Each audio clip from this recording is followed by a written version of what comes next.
munaasabada xilka kula kala wareegayeen maariyaha hore ee dekedaha Soomaaliland iyo maariyaha cusub ee haatan loo soo magacaabay oo lagu qabtay xafiiska maariyaha ee dekeda Berbera ayaa waxa ka soo qayb galay wasiirka wasaaradda ganacsiga iyo maalgashiga caalamiga Soomaaliland iyo wasiir ku-xigeenka wasaaradda madaxtooyada maamulka gobolka Saaxil iyo mas'uuliyiinta degmada Berbera ugu horreyn waxa halkaasi hadal ka soo jeediyay maariyihii hore Axmed Yuusuf Dirir iyo maariyaha cusub Saciid Cabdullaahi Xasan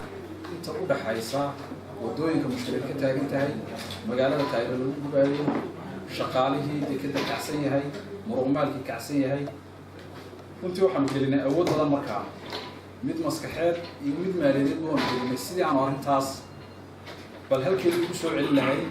dadka u fahamsiin lahayn faa'iidada ku jirta in DBWL maalgelisa dekeda macnaheedu waxa weeyaan aan fahamsiinaynay in adduunku aanu maanta ku soconin midna keliya aanu soconin ee maanta Maraykanka uu ognahay haddana adduunyada maal gashato inagoo taalkeena loo yahay xaalkeena la dareemi karo ayaa markaa dadka fahamsiinayay runtii oo baaxadiisa leh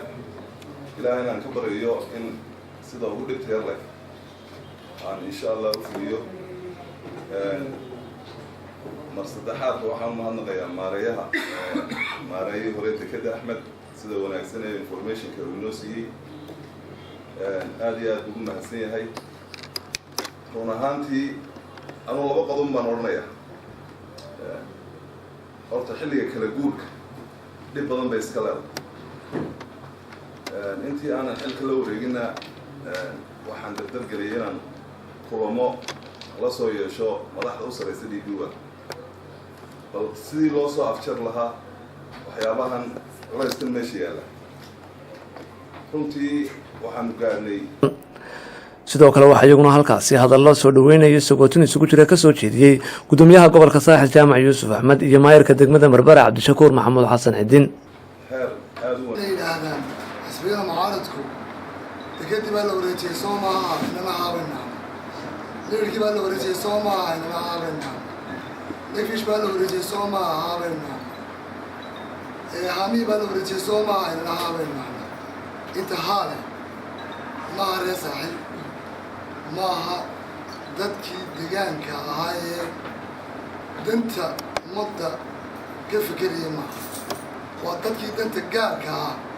laga soo xidhay danta gaarka ku qabay dadkii danta gaarka ah dekeda ku qabay waa lagala wareegay dadkii oo jabiyatiirkii ugu adkaa ee anaa ku maalgashigan caalamiga ah ee DBWL ay waddankeena gelisay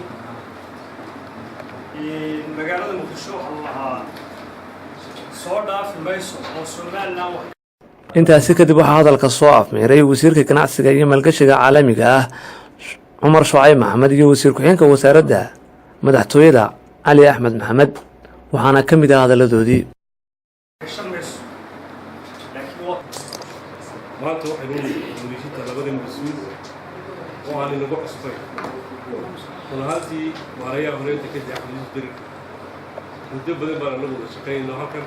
anigu ka shaqeynaa halkan 1993 waxaan maray waqtiga waxay ka dhacay ayuu Axmed uu yimid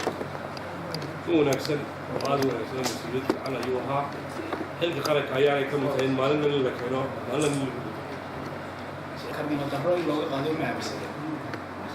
وحاول نورد نفكنا شو استقرار ده وشيء دوميو أيام في الأيام سوق عطيه استقرار ده في عنده يكون خير من خير وسعد محمد محمود سعد هيود تلفزيون كعالمي SBC مقالة بربرة عبد الرشيد مبارك عبدي عبد الرشيد سور تلفزيون كعالمي الصومالي كيبل مقالة بربرة.